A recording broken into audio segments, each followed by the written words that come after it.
In this video, I'm going to talk about the new album by Becoming the Archetype called The Children of the Great Extinction, released on August 26th, 2022 via Solid State Records.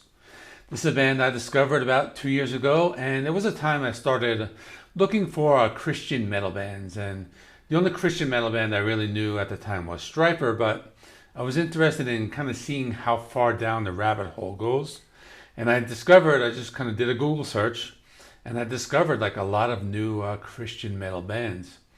So the thing with Christian metal, it's not a specific musical genre. As far as sound, it's basically just band members that are Christians or they write Christian lyrics. But it can cover any genre of metal. It can be metal, death, thrash, black, or anything in between. So I discovered Become the Archetype, and they were actually one of my favorite bands back then because, one thing about Christian metal is some bands are kind of like copycats or Christian versions of like secular bands. And then there are these other bands that are just like very original, and I think Becoming the Archetype is one of those bands. Now, I don't really know how to classify them. I would say there's something like progressive metalcore, a little bit of deathcore. They have a very heavy sound. They mix in lots of different sounds. They mix in some like jazz, some piano, keyboards, kind of very big sound. I think this new album is probably closer to like post metal, but I'll get into all that as I get into the review a little deeper. But the album is called Children of the Great Extinction. It is the first album in 10 years. So their last album was called I Am from 2012. But this album, Children of the Great Extinction, there's 10 songs, 49 minutes long. Now, all the song titles is like the something. There's probably a reason for it. I'm not really sure what it is, but this album is very consistent. They don't really stray from their core sound. It's just very dense, it's very heavy, lots of different influences. So the album opener is called The Dead World, and they mix in a lot of different influences. There's some heavy and clean vocals, a lot of technical death metal riffing. They slow it down at times and have some really heavy riffs. They have some keyboards creating different sound textures, and song has some melodic passages. Song is pretty straightforward in general.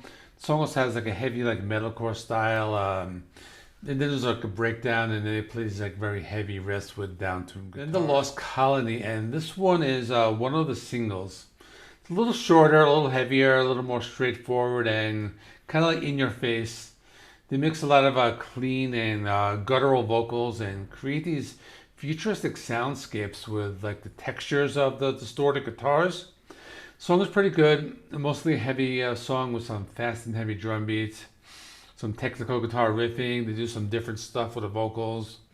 Some are really like, deep sounding and very like dark.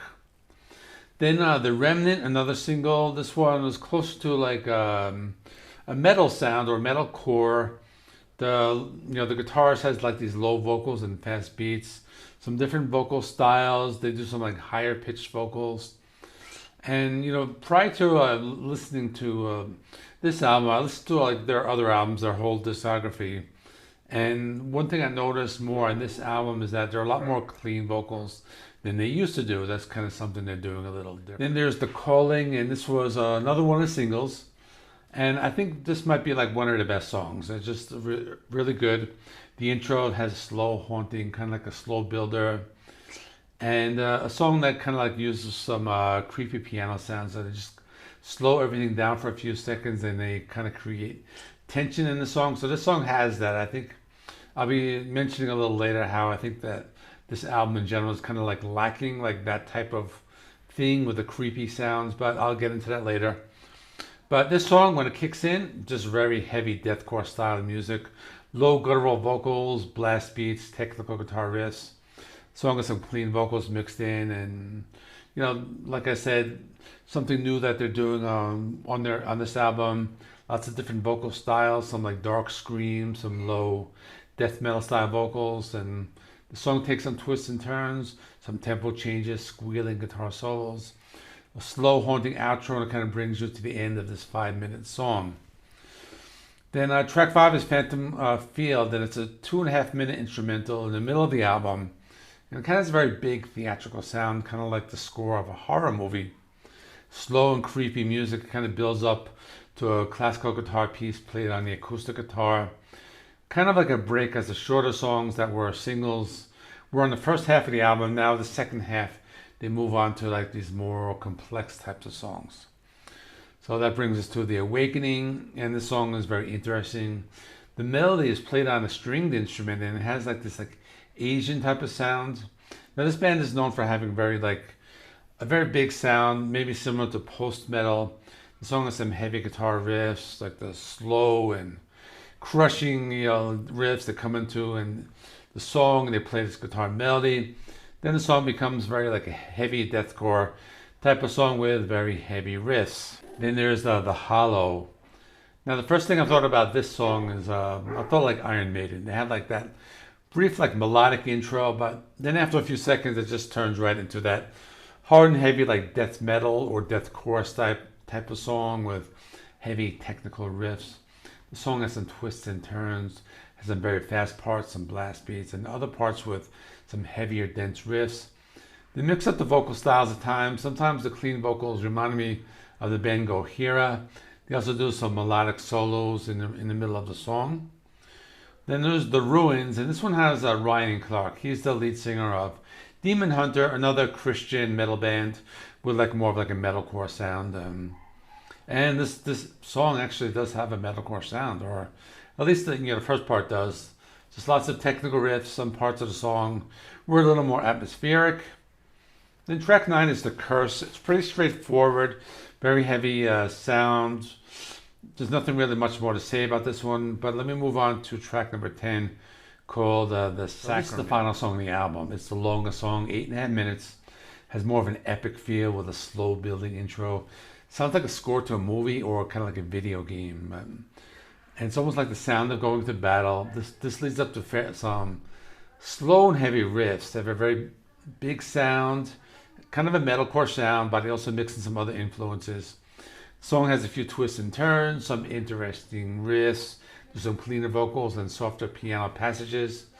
The middle of the song reminded me a lot of like Opeth, where they kind of have that like progressive metal sound where they kind of get a little more atmospheric, but it's still heavy.